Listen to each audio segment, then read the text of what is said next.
अस्सलाम वालेकुम। उम्मीद है आप सब खैरियत से होंगे। ये एक और रिसर्च पेपर है, marketing analysis toolkit situation analysis. ये उसकी समरी है, ये मैंने प्रिपेयर की है कि आप सिचुएशंस, जो मार्केटिंग सिचुएशन है उसको कैसे एनालाइज कर सकते हैं, उसके क्या तरीक़ेकार हो सकते हैं। तो उसके 3 प्रोसेस हैं, 5 seize analysis, Porter 5 forces model और स्वॉट एनालिसिस के थ्रू आप मार्केट को एनालाइज कर सकते हैं, मार्केटिंग जो एनवायरनमेंट है उसको असेस कर सकते हैं आप। Through this analysis, managers will be able to understand the factors affecting the firm, कि कौन से फैक्टर हैं जो फर्म को अफेक्ट कर रहे हैं और कौन सी एबिलिटीज हैं टू अर्न प्रॉफिट। सबसे पहला है using 5 C's analysis to assess the situation.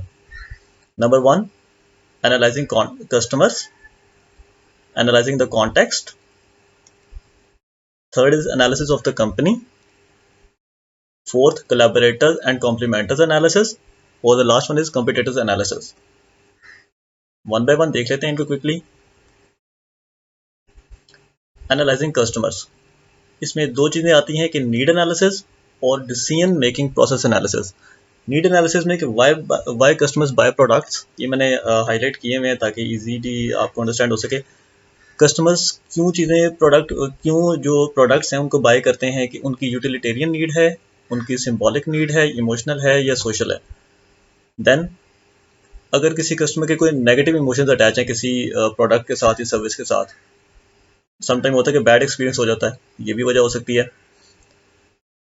Then marketers need to analyse कि कस्टमर के सबकॉन्शियस में कौन सी नीड्स हैं, मतलब कस्टमर की वो नीड है लेकिन कस्टमर को पता नहीं है कि उसकी वो नीड है। Then input into segmentation and targeting decisions के इसी के थ्रू, नीड एनालिसिस के थ्रू आपको पता चलता है कि सेगमेंटेशन, जो डिफरेंट सेगमेंट्स हैं एक मार्केट में, उनमें कस्टमर्स की क्या नीड्स हैं। एक सेगमेंट की क्या do consumers share same needs, कि क्या सब कंज्यूमर्स की सेम नीड्स हैं या डिफर करती हैं या एक दूसरे से डिफरेंट है। Then whether consumer needs currently being met और नॉट, क्योंकि आप ये पहले एनालिसिस कर रहे हैं तो आप देखें कि जो एग्जिस्टिंग प्रोडक्ट्स मार्केट में अवेलेबल हैं उनके थ्रू कस्टमर की नीड्स पूरी हो रही हैं या नहीं हो रही। सेकंड आ जाता है डिसीजन मेकिंग प्रोसेस। इसमें सबसे पहले ये 5 स्टेज मेथड है। प्रॉब्लम रिकग्निशन, इसमें कस्टमर सबसे पहले प्रॉब्लम को रिकग्नाइज करता है कि नीड कैसे रेज हुई, सिचुएशनल है, सोशल है, मार्केटिंग फैक्टर के थ्रू हुई है, मतलब कि मार्केटिंग के थ्रू कस्टमर को पता चला कि यार हाँ यार ये भी मेरी नीड है। देन सेकंड, इंफॉर्मेशन सर्च, जब उसे अपनी प्रॉब्लम का पता चल गया कि हाँ यार ये मेरी प्रॉब्लम है और मैंने इसको सॉल्व करना है, तो उसके लिए फिर वो इन्फॉर्मेशन सर्च करेगा, वो डिफरेंट जो प्रोडक्ट्स हैं, जो सर्विसेज हैं, उनके बारे में इन्फॉर्मेशन कलेक्ट करेगा कि विच वन इज सूटेबल। फिर इवेल्यूएशन ऑफ ऑल्टरनेटिव्स, जब आपने ब्रांड सेलेक्ट कर ली, जब आपने प्रोडक्ट सेलेक्ट कर ली, अब आपने उनको इवेल्यूएट करना है और अपनी प्रॉब्लम के अकॉर्डिंग उनको वेट करना है, हर एक ऑल्टरनेटिव को। देन परचेज डिसीजन, कि आप परचेज करने के लिए कहाँ पे जाते हो, कौन से ऐसे फैक्टर्स हैं जो उसको इन्फ्लुएंस करते हैं। Where do customer go to buy the product, what happens there, वहाँ पे क्या हुआ, which factors influence the purchase decision और डिसवेट द परचेज। डिसवेट मतलब उसने परचेज का जो डिसीजन था वो खत्म कर दिया। Then post purchase evaluation, post purchase evaluation मतलब कि आपकी जो नीड है क्या वो सेटिस्फाई हो गई है, जो आपने प्रोडक्ट बाय की है वो ठीक थी, या जिसने परचेज की वो कस्टमर था, वो कंज्यूमर नहीं था, उसने किसी और को दे दी, या फिर आपको रिग्रेट्स हैं कि यार आपने गलत चीज़ परचेज कर लिया। सेकंड, जो सेकंड सी है आपका, एनालाइजिंग द कॉन्टेक्स्ट। इसमें 6 एक्सटर्नल एनवायरनमेंट आते हैं। डेमोग्राफिक एनवायरनमेंट आता है सबसे पहले, कि जहाँ पे आपकी कंपनी ऑपरेट करेगी वहाँ के डेमोग्राफिक्स क्या हैं, या जहाँ पे आपने टारगेट करना है वहाँ के डेमोग्राफिक्स क्या हैं, पॉपुलेशन कैसी है वहाँ की, उसकी एथनिसिटी, रेस, ये मैंने सेकंड लाइन में लिखा हुआ है, age, ethnicity, race, social class, gender, उनके एजुकेशनल लेवल क्या है, फैमिली स्ट्रक्चर क्या है, जियोग्राफिकल सिचुएशंस, जियोग्राफिकल लोकेशंस हैं वो कैसी हैं। देन थर्ड पॉइंट, जो सेगमेंट है वो कितना बड़ा है, ईच सेगमेंट्स जो आपने टारगेट किए हुए हैं या जिसको आप एनालाइज कर रहे हैं वो कितना बड़ा है और वो कितना डिफर करता है एक दूसरे के साथ। देन इकोनॉमिकल इन्वायरमेंट आ जाता है। इसमें मैक्रो और माइक्रो दोनों इकोनॉमिक्स शामिल हैं कि इकोनॉमी कैसी है, कंट्री वीक है या स्ट्रॉन्ग है, अनएम्प्लॉयमेंट कैसी है, इन्फ्लेशन है, डेट लेवल्स कैसे हैं। क्योंकि अगर डेट लेवल ज़्यादा होंगे तो ऑब्वियसली उसके लिए परचेजिंग जो कॉन्फिडेंस है वो नहीं होगा उसका ना। हाउ इनकम इज डिस्पर्स्ड, कि कुछ लोग बहुत ज़्यादा अमीर हैं, कुछ लोग बहुत ज़्यादा गरीब हैं, मतलब जो गैप है वो बहुत ज़्यादा है या नॉर्मल गैप है, गवर्नमेंट सपोर्ट करती है या नहीं करती, इस तरह की चीज़ें। विच कस्टमर हैव परचेजिंग पावर, किनकी अभी इन द करंट सिचुएशन कौन से ऐसे कस्टमर हैं या कंज्यूमर्स हैं जिनकी परचेजिंग पावर अभी है, या कौन से ऐसे कस्टमर या कंज्यूमर हैं जो फ्यूचर में आपके कस्टमर बन सकते हैं। Third, socio cultural environment, understanding the prevailing rituals, beliefs, world wide views, ideologies, इस तरह की चीज़ें जो है कि वो किस तरह इफेक्ट करेंगी कंपनी को। विच जैसे अगर जो मीट से रिलेटेड है तो वो इंडिया में नहीं चल सकता, क्योंकि इंडिया का जो वो है जो हिंदू हैं वो खाते नहीं है, तो वो कंपनी की जो ऑब्वियसली सेल्स है उसको अफेक्ट करता है। चलता है, इस ऐसे नहीं कि नहीं चलता, मुस्लिम्स है वहाँ पे, वेजिटेरियंस है वहाँ पे, लेकिन वो अफेक्ट करता है फिर भी। Which of these will remain in future, कौन से जो है वो फ्यूचर में प्रिवेल करेंगे और कौन से खत्म हो जाएंगे। वैल्यूड कल्चर्स कौन से हैं, देन सब कल्चर्स आ जाते हैं। पॉलिटिकल और लीगल इन्वायरमेंट आ जाता है, companies operating by following the rules of the company और not, rules and regulations vary across the country, मतलब कि कौन से ऐसे रूल्स हैं जो वेरी करते हैं कंट्री में। देन टेक्नोलॉजिकल इन्वायरमेंट आ जाता है कि टेक्नोलॉजी जो है वो सपोर्ट करती है या नहीं कंज्यूमर परचेज डिसीजन को, वो कंज्यूमर जो है वो कैसे परचेज करता है या उसके पास इंफॉर्मेशन कैसे आती है। ऑनलाइन शॉपिंग है, how technology is changing the products, use technology to purchase the products. Then natural environment है कि आपकी जो कंपनी है या उसकी जो प्रोडक्ट है वो नेचुरल इन्वायरमेंट है या नेचुरल फ्रेंडली है या नहीं, नेचर फ्रेंडली, आपका कैसा ताल्लुक है उसके साथ। वो जैसे थिंक ग्रीन वाला कॉन्सेप्ट है, उसमें आपकी कंपनी जो है वो रॉ मटेरियल कहाँ से लेती है। फॉर एग्जांपल अगर आपको दरख्त काटने पड़ते हैं अपने प्रोडक्ट के लिए, तो आप उसकी ऑल्टरनेटिव में आप क्या कर रहे हैं। एनालिसिस ऑफ द कंपनी, इसमें दो चीज़ें हैं, analysis of the business model, competitive strategy और competitive advantage analysis. Analysis of the business model is के आपको पता चले कि purpose of the company and how it generates profit, purpose क्या है आपकी कंपनी का और वो प्रॉफिट कैसे जनरेट करेगी। Competitive strategy is to go cost efficient, कि आपने कस्टमर को सस्ती चीज़ें सप्लाई करनी है जैसे भी करनी है। और to target the small segment, एक या आप स्मॉल टारगेट सेगमेंट को टारगेट कर लें और उसकी जो सारी नीड्स हैं आप उनको पूरी करें, बजाय इसके कि आप ज़्यादा मार्केट को टारगेट कर लें और आप किसी की भी नीड को प्रॉपर्ली सेटिस्फाई ना कर सकें। देन कॉम्पिटेटिव एडवांटेज आ जाता है। कॉम्पिटेटिव एडवांटेज इज समथिंग के जो आपके पास हो और आपके कंपेटिटर्स ना कर सकें, ये मैंने लिखा हुआ है, कंपनी कैन डू और competitors can not. Unique product हो, सर्विस हो, कॉस्ट बेनिफिट है, मार्केटिंग एडवांटेज आपका बहुत ज़्यादा है, या आपकी ऑलरेडी एक एग्जिस्टिंग ब्रांड है जो बहुत ज़्यादा फेमस है, या आपका एफिशिएंट R&D डिपार्टमेंट है, आपका रिलेशनशिप कस्टमर के साथ जो है वो बहुत अच्छा है, ये चीज़ें हैं। Fourth is collaborators and complementors analysis. Collaborators वो होते हैं जो आपकी चीज़ों जो आपकी जो प्रोडक्ट्स हैं सर्विसेज हैं उनको सप्लाई करने में आपकी मदद करते हैं, जैसे सप्लायर्स, रिटेलर्स, डिस्ट्रीब्यूटर्स। और कॉम्प्लीमेंटर्स कौन से होते हैं कि आपकी प्रोडक्ट सेल होगी तो उनका भी बेनिफिट हो जाएगा। For example Intel and Microsoft, कि लैपटॉप सेल होगा तो उसके अंदर इंटेल का प्रोसेसर लगा हुआ है, वो ऑटोमेटिकली सेल हो जाएगा।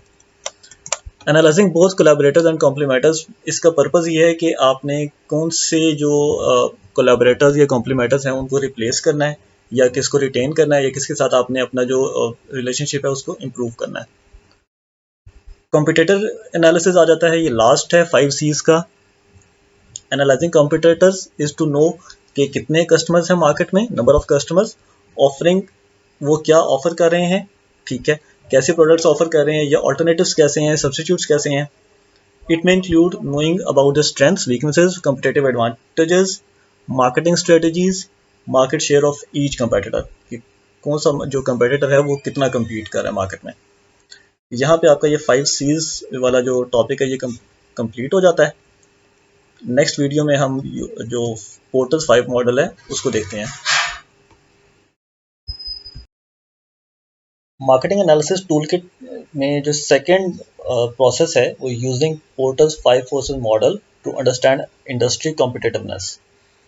Michael Porter identified 5 forces that determine the long run attractiveness of the industry. कि जब आप किसी इंडस्ट्री में इन्वेस्ट करने जा रहे हैं तो माइकल पोर्टर ने उसके 5 फोर्सेस बताई हैं कि आप जो जो बताती हैं, जो डिस्क्राइब करती हैं इंडस्ट्री की अट्रैक्टिवनेस। सबसे पहले इंडस्ट्री कंपटीशन आ जाता है कि जिस इंडस्ट्री में आप काम कर रहे हैं या ऑपरेट कर रहे हैं या जिसमें आप इन्वेस्ट करने जा रहे हैं उसमें कंपटीशन कैसा है, कितने नंबर ऑफ कंपटीटर्स अवेलेबल हैं। अगर तो कंपटीशन लेस है then it is ideal for the company to invest. अगर उसके पास ज़खायर हैं, अगर आप वो काम कर सकता है, अगर वो इन्वेस्ट कर सकता है तो he should go for that. If there are greater number of rivals, अगर राइवल्स ज़्यादा हैं या कंपटीटर्स ज़्यादा हैं तो क्या होगा कि कंपनी के लिए कम्पीट करना मुश्किल हो जाएगा, प्राइस कॉम्पिटिशन आ जाएंगे, ह्यूज मार्केटिंग कॉस्ट आ जाएगी, फ्रीक्वेंट प्रोडक्ट डेवलपमेंट्स आ जाएंगी। आज एक कंपनी ने एक चीज़ निकाल दी है तो दूसरी कंपनी ने कोई और दूसरी चीज़ निकाल देगी। जैसे मोबाइल फ़ोन्स में आजकल ऐसे हो रहा है कि कोई भी एक दिन ओप्पो कोई नई चीज़ इन्वेंशन ले आता है, देन सोनी आ जाता है, देन सैमसंग है, आईफोन है, तो कंपटीशन बहुत ज़्यादा है। 5 C's do thorough analysis of the individual competitors, ठीक है। और यहाँ पे क्या होगा कि पूरी इंडस्ट्री का जब पूरी मार्केट को ऑब्जर्व किया जाता है। सेकंड, पोटेंशियल एंट्रेंट्स, कि जिस इंडस्ट्री में आप इन्वेस्ट कर रहे हैं या जिसमें आप काम कर रहे हैं वहाँ पे एंट्री जो लेवल है एंट्रेंट्स के लिए वो अट्रैक्टिव है या नहीं है। An industry which is unattractive to potential entrants is more favorable than the industry which is attractive for new entrants। अगर उसकी एंट्री कॉस्ट जो है वो कम है तो ऑब्वियसली नंबर ऑफ कंपेटिटर्स ज़्यादा होते जाएंगे। अगर एंट्री कॉस्ट या एंट्री बैरियर्स जो हैं या कोई गवर्नमेंट रूल्स हैं वो ऐसे हैं जिन्होंने न्यू एंट्रेंट्स को बैन किया हुआ है या रिस्ट्रिक्ट किया हुआ है, बैन तो नहीं, खैर रिस्ट्रिक्ट किया हुआ है, तो it is ideal for the investors या for ideal for the companies कि वो वहाँ पे स्टे करें। क्यों? क्योंकि वो खुद ही जो है वो सब कुछ उनके हाथ में होगा सारा कुछ, वो इंडस्ट्री को या मार्केट को अपने मुताबिक चला सकते हैं। Industry with huge entry cost, low exit barriers is very attractive for the companies to invest because they can enter the industry easily, reap profit, and if they struggle, they can easily take exit. Then availability of substitutes, कि market में जिस market में आप compete कर रहे हैं उसमें substitutes कैसे अवेलेबल हैं या नहीं है। अगर तो substitutes are available, if substitutes are available in the market, they can easily attract customers to themselves। मतलब अगर कस्टमर की तो नीड है, कस्टमर ने उस नीड को सेटिस्फाई करना है।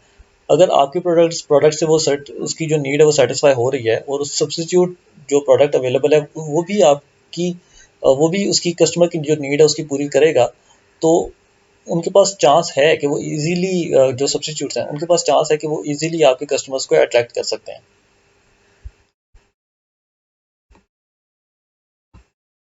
देन अगर सब्सिट्यूट्स ज़्यादा हैं तो प्राइसिंग स्ट्रेटजीज आ जाएंगी, फिर आपकी मतलब आपको जो आपकी प्रॉफिटेबिलिटी रेशियो है वो कम करनी पड़ेगी, आपका मार्केटिंग कॉस्ट ज़्यादा हो जाएगी।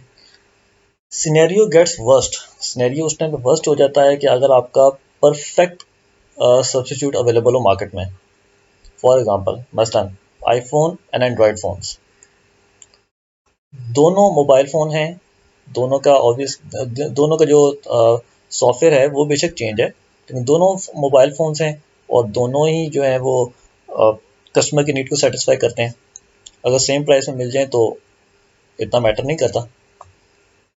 बायर की पावर जो है कि जिसने प्रोडक्ट को बाय करना है उसकी जो वो बायर पावर कैसे अफेक्ट करेगी आपकी कंपनी को।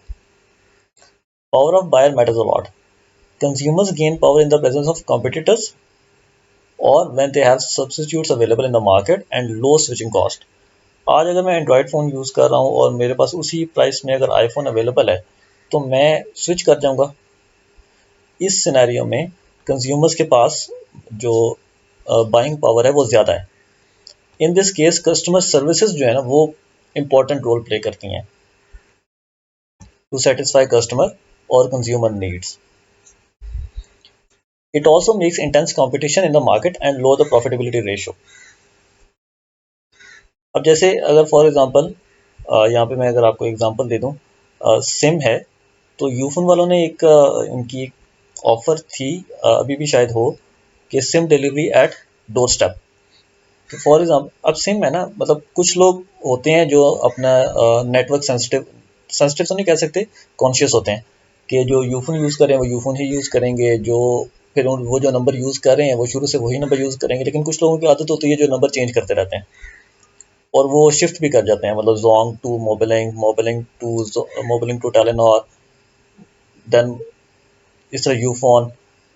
तो उन्होंने क्या किया कि अगर आपकी सिम गुम हो जाती है या सिम आपकी चोरी हो गई है या आपकी सिम ख़राब हो गई है, तो वो आपको सिम आपके डोर स्टेप पे डिलीवर करेंगे।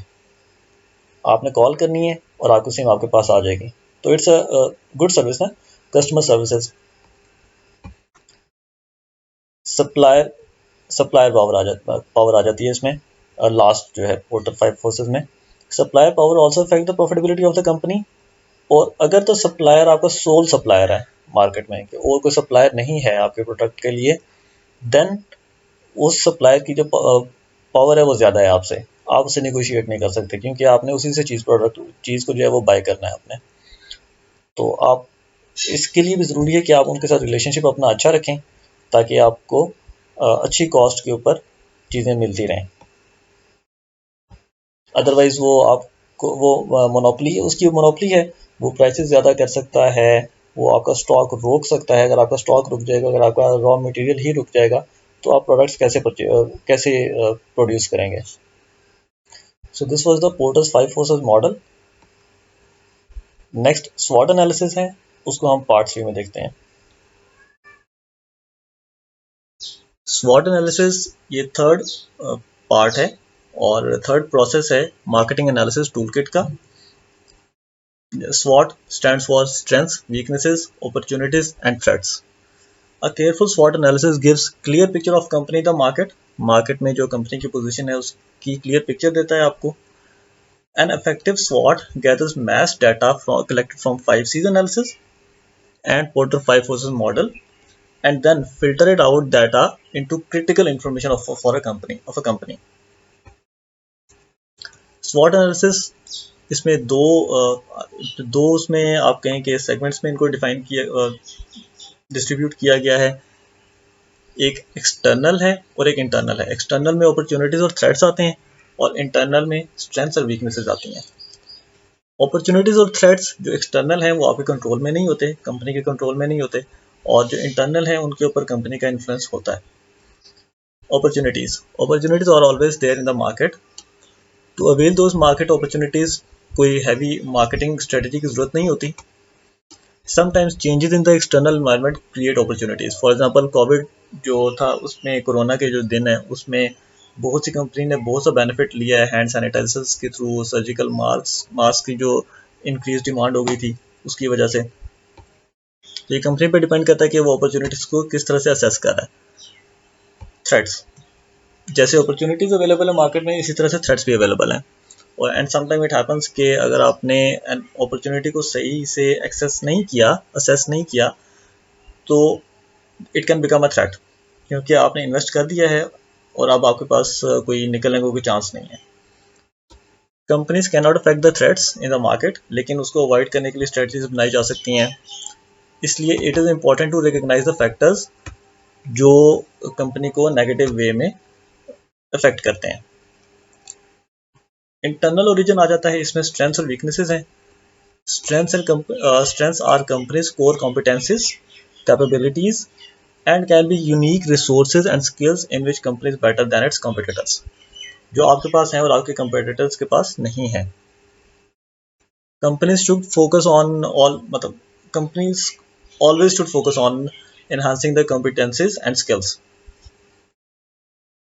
यहाँ पे इस SWOT में सारी स्ट्रेंथ्स को आपने लिस्ट डाउन नहीं करना, बल्कि उन स्ट्रेंथ्स के ऊपर फोकस करना है which are directly related with the customers, that it can compete in market better than its competitors. Weaknesses आ जाती हैं। वीकनेसेस आर ये वो competencies हैं या कैपेबिलिटीज हैं जो जिसमें हमारी कंपनी inferior है than its competitors. So companies should focus on enhancing those skills, capabilities, specially companies should work hard to enhance the weaker areas, जिसमें वो वीक है ज़्यादा और which is relevant to its customers. यहाँ पे आपके 3 processes complete हो जाते हैं। देन ऑनगोइंग मार्केट स्कैनिंग, कि आप अब इसमें मार्केट को स्कैन अगर आप ओवरऑल करें तो कैसे होगा। Environmental scanning is an ongoing process for managers, ये एक ऑनगोइंग प्रोसेस है, ये हर टाइम चलता रहता है। इससे मैनेजर्स अंडरस्टैंड करते हैं हाउ थिंग्स आर चेंजिंग, कि चेंजिंग कैसे अकर हो रही है एक्सटर्नल एनवायरनमेंट में। It is important for managers to understand changes occur in the environment, ताकि वो अपने आप को उसके लिए प्रिपेयर कर सकें। What can be learn from the past, past से क्या सीखा जा सकता है, अपनी और जो हमारे कंपिटिटर्स हैं उनकी सक्सेस और failure. Then how present can be better assessed, कि आप कौन सी ऐसी सर्विसेज हैं उनको आप इम्प्रूव कर सकते हैं। प्रोडक्ट डेवलपमेंट है, knowing about the practices of the competitors. How can the firm be ready for the future, कैसे फर्म फ्यूचर के लिए रेडी हो सकती है। How companies it's sorry what are the future prospects, कि फ्यूचर के क्या प्रोस्पेक्ट्स हैं, कंपनीज का कैसा रिलेशनशिप होगा उनके कोलैबोरेटर्स के साथ, उसके कस्टमर कैसे अफेक्ट होंगे, न्यू ट्रेंड्स क्या आ रहे हैं और किन किन एरियाज में इंप्रूवमेंट्स लाई जा सकती हैं ताकि फ्यूचर को सिक्योर किया जा सके। अब लास्ट में यूजिंग 3 प्रोसेसेस, जो कि 5 सीज एनालिसिस था, पोर्टर 5 फोर्सेस मॉडल था एंड स्वॉट एनालिसिस, के डिसीजन मेकिंग में कैसे हेल्प मिलेगी और किन किन एरियाज में। सबसे पहले market segmentation and target market decisions आ जाते हैं, कि मार्केट सेगमेंटेशन कैसे करनी है और टारगेट मार्केट डिसीजंस कैसे करने हैं। तो ये आपको इन्फॉर्मेशन मिलेगी जो आपने कस्टमर एंड कॉम्पिटिटिव सेक्शन था 5 सीज एनालिसिस का। देन ब्रांडिंग डिसीजंस हैं, इसका कंपनी और कॉम्पिटिटिव सेक्शन जो था 5 सीज एनालिसिस का, वहां से इंफॉर्मेशन मिलेगी आपको। अबाउट द ब्रांड इक्विटी, कि आपके ब्रांड की क्या इक्विटी है, आपके जो मार्केट में जो कस्टमर्स हैं वो आपके ब्रांड के बारे में क्या सोचते हैं, उसका क्या लेवल है। It will help managers to assess the company strengths and weaknesses versus others. Positioning decisions, ये भी आपको customer section of 5 seize analysis से मिलेगा। Then to know similarities and differentiations, कि आपके और आपके जो कंपेटिटर्स के दरमियान जो प्रोडक्ट्स हैं और सर्विसेज हैं उसमें डिफरेंशिएशंस क्या हैं और सिमिलैरिटीज क्या हैं, वो आपको कहाँ से मिलेगी। कंपनी, यहाँ पे मैंने एंड नहीं लिखा, यहाँ पे एंड आता है, company and competitor section of the 5 seize analysis. Then product development आ जाता है, कि प्रोडक्ट के जो डिसीजंस हैं वो आपने कैसे लेने हैं। Same as above, competitors are offering, what competitors are offering and what competences are company have, कि कॉम्पिटिटर्स क्या ऑफर कर रहे हैं और हमारी कंपनी के पास क्या कॉम्पिटेंसेस हैं। तो ये इन्फॉर्मेशन भी आपको कहाँ से मिलेगी, customer, company and competitive section, वो जो 3 सेक्शन है 5 सीज एनालिसिस की, यहाँ से आपको इन्फॉर्मेशन मिलेगी इसके बारे में। प्राइसिंग डिसीजन, ये results from porter 5 forces model, कि वहाँ से उसके जो रिजल्ट्स आए थे वहाँ से आप प्राइसिंग डिसीजंस को ले सकते हैं। जब आपने प्राइस के बारे में डिसीजन करना है तो इन चीज़ों को, इन फैक्टर्स को अपने माइंड में रखना है, कि it will help managers to understand existing profit margin in the market and position of the company in respect with suppliers, buyers, competitors, substitute products and new rivals. Distribution decisions, relationship with buyers will help company to better position their products in the minds of customers and consumers, कि जो क्योंकि buyer sometime retailer भी होता है आपका, तो अगर आपका बायर के साथ रिलेशनशिप अच्छा है तो ऑब्वियसली वो आपकी जो प्रोडक्ट है वो शेल्फ पे ऊपर रखेगा, सामने रखेगा। इसलिए जो कॉम्प्लीमेंटर सेक्शन ऑफ 5 सीज है, 5 सीज एनालिसिस, यहाँ से आपको बेटर इंफॉर्मेशन मिलेगी डिस्ट्रीब्यूशन डिसीजंस के हवाले से। लास्ट प्रमोशन डिसीजंस हैं, customer section of 5 seize analysis will help managers to know about customer decision making priorities, ये कस्टमर डिसीजन मेकिंग कैसे करता है, from where customer obtain information. So this was it. ये 3 parts में है, marketing analysis, toolkit, situation analysis, उसकी summary है। और ये जो समरी है ये आपको www.shortnotes.net पे भी मिल जाएगी। उसका जो लिंक है वो मैं नीचे डिस्क्रिप्शन में दे दूंगा। Thank you.